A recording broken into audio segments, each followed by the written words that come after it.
I've been very involved with thinking about and investigating and really being an advocate for creating greater access to weather and climate related data. Of course, when you make that data more accessible to people, you also have to help people to understand the data and be able to be comfortable with the data.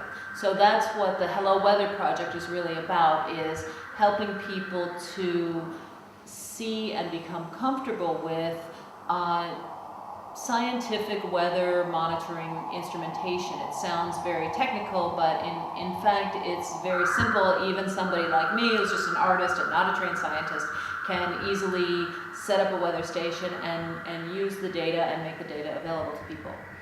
And I think that it ties in with many of the issues that is going on right now with the open source and open access movement. So the issue of copyright and how available, how information is available to us and how we can use that information to be more creative in our own lives.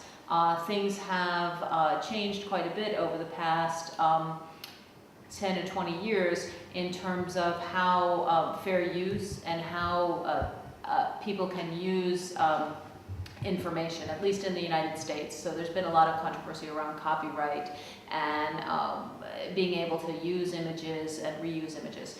And I think that this idea extends very much into the realm of data. So it's a new field, and it's a constantly evolving field, this data. But I mean, we have to ask ourselves, who has the right to own information about our weather and about our environment? And I believe that as citizens, we own this. I believe that we should have the right to know if our air is polluted or if our climate is changing radically.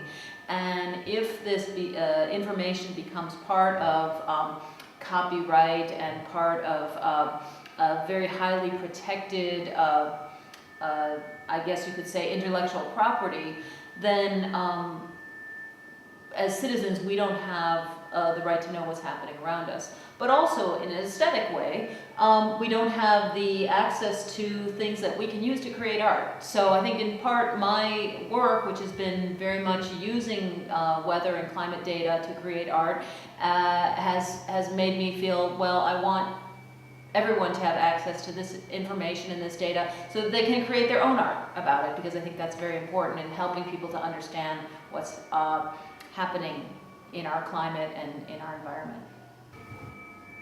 Sublime is really about things that are beyond our understanding, whether that's so incredibly frightening or so incredibly mystical or magical.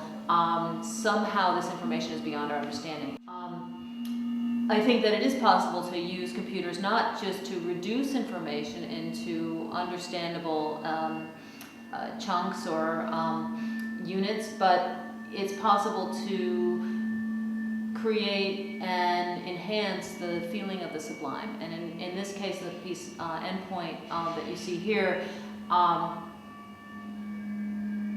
is dealing with the North Pole. It's taking live webcam images, and it's not breaking it down and saying,